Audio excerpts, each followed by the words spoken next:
Sir, ముందుగా మీకు ఘంటసాల గారి లాంటి ఒక గొప్ప సింగర్ని ఆయన అంటే ఇప్పటి తరానికి తెలియకపోవచ్చు, కానీ ఇప్పటి తరము ఆయన పాటలు కూడా వింటున్నాం, ఇంకా మనం వింటున్నాం. గుడిలో అయినా సరే, బడిలో అయినా సరే, బయట ఎక్కడైనా సరే వింటున్న పరిస్థితి ఉంది. అలాంటి గొప్ప వ్యక్తి యొక్క బయోపిక్ తీయాలనే ఆలోచన మీకు ఎందుకు వచ్చింది, ఏంటి అసలుకి? నమస్కారం అండి.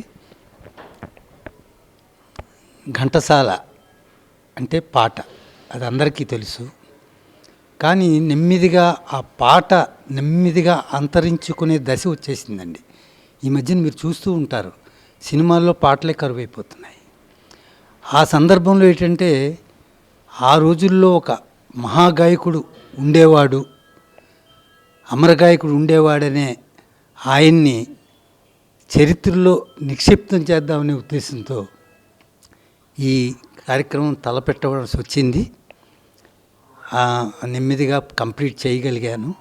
అందుకు నేను చాలా ఆనందిస్తున్నానండి.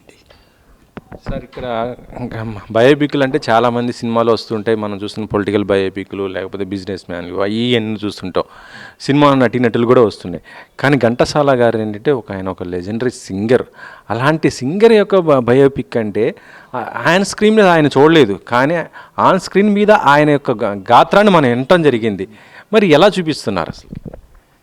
ఇప్పుడండి, దీనికి సమాధానం చెప్పే ముందు ఒక విషయం చెప్తాను. భారతదేశంలోనే, ప్రపంచంలోనే నటుల మీద, క్రీడాకారుల మీద, రచయితల మీద, అందరి మీద కూడా బయోపిక్స్ రావడం జరిగింది. కానీ ఒక గాయకుడి మీద పూర్తి నిడివి చిత్రం భారతదేశ చలనచిత్ర పరిశ్రమలో కానీ, బహుశా ప్రపంచంలోనే ఇదే తొలిసారి ఒక గాయకుడి మీద పూర్తి నిడివి గల చిత్రం.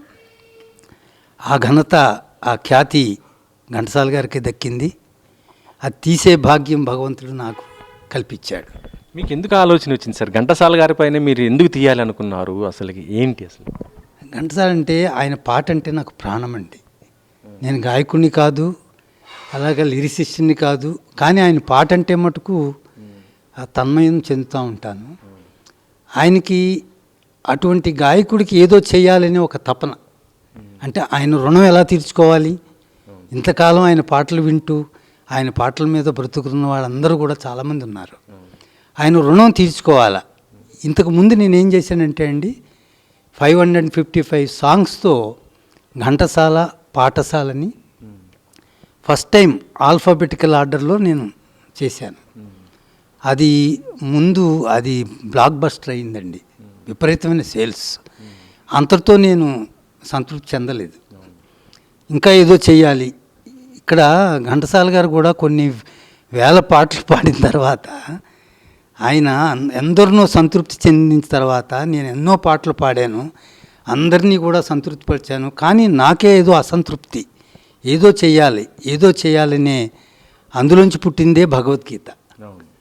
అప్పటితో అయినా నా జీవితం ధన్యమైంది. అలాగా ఘంటసాలకి నేను అభిమానించే గాయకుడు ఏదో చేయాలనే ఒక